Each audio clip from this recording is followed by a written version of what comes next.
Keď sa povie obal, predstavíte si lepiacu pásku alebo informačný štítok na krabici? Že nie? Tak to je chyba.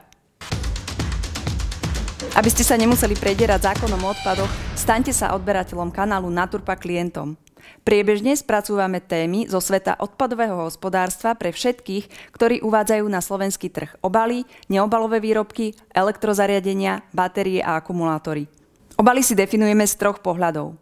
Čo je vnímané podľa zákona o odpadoch ako obal, ako sa rozdeľujú obaly pri evidencii a vykazovaní a aké obaly je zakázané uvádzať na slovenský trh. Pojem obal je v zákone o odpadoch v paragrafe 52 odseku 3 opísaný ako výrobok, ktorý sa používa na balenie tovaru, jeho ochranu, manipuláciu s ním, dodávanie a prezentáciu, od surovín po výrobky, od výrobcu po používateľa alebo spotrebiteľa, ktorý spĺňa kritériá uvedené v prílohe číslo 7 zákona o odpadoch. Za obaly sa považujú aj nevratné časti obalov, používané na tie isté účely. Nazrime rovno do uvádzanej prílohy číslo 7. Definícia obalov je v nej rozdelená do 3 kategórií. Poprvé, výrobok sa považuje za obal bez toho, aby boli dotknuté ďalšie funkcie obalu, ak je oddeliteľnou súčasťou výrobku, nie je nevyhnutný na uchovávanie, podporu alebo zachovávanie výrobku počas celej jeho životnosti a všetky jeho časti nie sú určené na spoločné použitie, spotrebovanie alebo zneškodnenie. Ide napríklad o škatulky na sladkosti, papierové košíčky na pečenie predávané spolu s cukrárskym výrobkom, držiak na viacero kusov výrobkov, rúrky a tuby, valce, okolo ktorých je ovinutý prúžny materiál, napríklad fólia, kvetináče určené na použitie iba pri predaji a preprave rastlín, nie na celé obdobie života rastliny, vešiaky na oblečenie predávané spolu s oblečením a zápalkové škatulky. Kritérium číslo 2 definuje obal ako položky vytvorené na účel plnenia v mieste predaja a nevratné položky vytvorené, plnené alebo predané na mieste predaja, ak plnia funkciu obalu. Ide napríklad o papierové alebo plastové tašky, jednorazové taniere a šálky, fólie, desiatové vrecká alebo obaly na potraviny, napríklad krabicu na pizzu. Kritérium číslo 3 uvádza, že obalové zložky a pomocné prvky začlenené do obalu sa považujú za časť obalu. Pomocné prvky priamo zavesené a pripevnené k výrobku, ktoré plnia funkciu obalu, sa považujú za obal, ak sú oddeliteľnou súčasťou výrobku a všetky ich časti nie sú určené na spoločné spotrebovanie a zneškodnenie.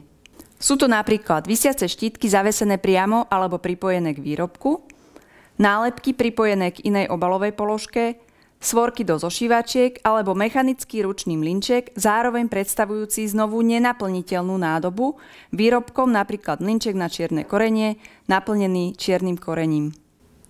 Uvedené obaly sú len príkladom. Reálne je spektrum obalov oveľa širšie.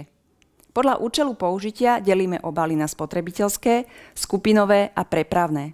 Takto ich je potrebné aj evidovať a vykazovať. Spotrebiteľský obal je obal určený na bezprostrednú ochranu tovaru alebo skupiny tovarov, ktorý v mieste nákupu tvorí tovarovú jednotku pre konečného používateľa alebo pre spotrebiteľa. Skupinový obal je obal určený na to, aby tvoril v mieste nákupu skupinu určitého počtu tovarových jednotiek bez ohľadu na to, či sa predáva konečnému používateľovi alebo spotrebiteľovi, alebo slúži ako prostriedok na doplňanie tovarov do ponuky počas predaja. Môže sa z tovaru odstrániť bez porušenia jeho vlastností. Prepravný obal je obal určený na uľahčenie manipulácie a prepravu určitého množstva tovarových jednotiek alebo skupinových balení s cieľom predchádzať fyzickému poškodeniu pri manipulácii a preprave. Prepravným obalom nie je cestný, železničný, lodný ani letecký kontajner. Špeciálnou skupinou obalov sú opakovane použiteľné obaly. Ide o obaly navrhnuté, konštruované a umiestnené na trh Slovenskej republiky na vykonanie najmenej 2 ciest alebo obehov počas svojej životnosti, ktoré opakovane plnia alebo použijú na ten istý účel, na ktorý boli určené. Opakovane použiteľné obaly, ktoré výrobca obalov uviedol na trh alebo distribuoval, sa započítavajú do množstva obalov len raz, a to v čase ich prvého použitia. Výnimku majú opakovane použiteľné drevené palety, ktoré sa započítavajú do množstva obalov, až keď sa stanú odpadom. Pozor! Jednorazové drevené palety, ako aj iné drevené obaly, či plastové, kovové palety a prepravky, sa evidujú v čase ich prvého uvedenia na trh. Do zákona bola v roku 2021 doplnená príloha číslo 7a, časť B, so zoznamom jednorazových výrobkov z plastu, ktoré je zakázané od júla 2021 uvádzať na slovenský trh. Zo zoznamu vyberáme výrobky, ktoré by svojou povahou mohli byť použité ako obaly.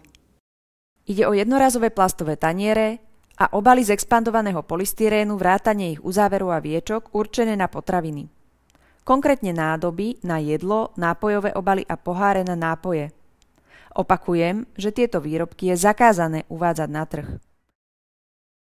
Aktuálny zákon o odpadoch, ako aj vykonávacie výhlášky k zákonu nájdete na naturpak.sk v časti na stiahnutie v záložke Legislatíva. Na záver si ukážeme ilustračný obrázok s príkladmi obalov. Obalom je fľaša, vineta, zátka, upevňovací košík, záklopka. Obalom je taktiež ochranný návlek z bublinkovej fólie, krabica, lepiaca páska, baliaci papier a viazacia páska a taktiež štítok. Paleta, na ktorú sa uloží tovar, preložky medzi poschodiami tovarov a fólia, ktorá chráni tovar. Etiketa a viazacia páska na palete sú tiež obalom.